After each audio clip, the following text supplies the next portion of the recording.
మీద ఇక్కడ రాజ్యాంగానికి సంబంధించి దేశవ్యాప్తంగా చర్చ జరిగింది. రాజ్యాంగం అంటే అక్కడ అమలులోకి వచ్చడం కాకుండా ఆమోదించినటువంటి రోజు నిన్న అమలులోకి వచ్చిందేమో జనవరి 26వ తారీఖు. దాన్నే మనం గణతంత్ర దినోత్సవంగా జరుపుకుంటాం. కాకపోతే ఏంటంటే నవంబర్ 26వ తేదీన ఆమోదించినటువంటి రోజు కాబట్టి రాజ్యాంగ దినోత్సవాన్ని ఘనంగా దేశవ్యాప్తంగా జరుపుకున్నారు నిన్న ప్రజలంతా.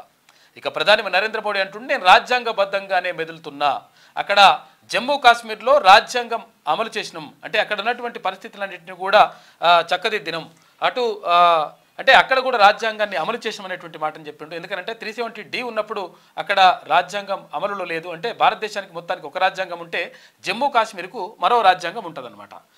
అది కాకుండా మేము అమలు చేసినామని చెప్పేసి అక్కడ ప్రధానమంత్రి నరేంద్ర మోడీ అంటా ఉంటే లేదు దేశవ్యాప్తంగా కులగణన చేయాల్సిందే అన్ని రాష్ట్రాల్లో, మేము అధికారంలో ఉన్నటువంటి రాష్ట్రాల్లో ఎవరు ఇక్కడ భారతీయ జనతా పార్టీ కానీ ఆర్ఎస్ఎస్ కానీ ఎవరు అడ్డొచ్చినా కానీ ఎట్టి పరిస్థితుల్లో కులగణన ఆగదు, కులగణన చేసి తీరుతాం. ఈ 50% రిజర్వేషన్ అనేటువంటి స్లాబ్ ఏదైతే ఉందో ఆ స్లాబ్ను ఎత్తేయడం ద్వారా ఎవరికైతే ఫలాలు అందుతలేవో, ఎవరైతే అణగారిన వర్గాలు ఉన్నారో 100% వాళ్ళకి న్యాయం చేసేటువంటి ప్రయత్నం చేస్తాం.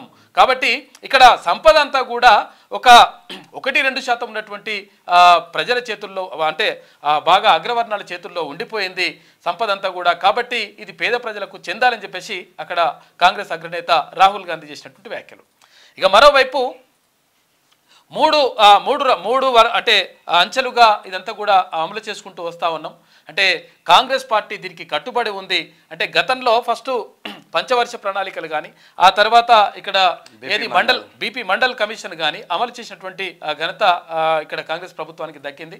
కాబట్టి ఇప్పుడు కులగణన చేపడతాం, దేశానికి ఆదర్శంగా నిలుస్తామని చెప్పేసి ముఖ్యమంత్రి రేవంత్ రెడ్డి ఘంటాపదంగా నిన్న చెప్పినటువంటి మాట.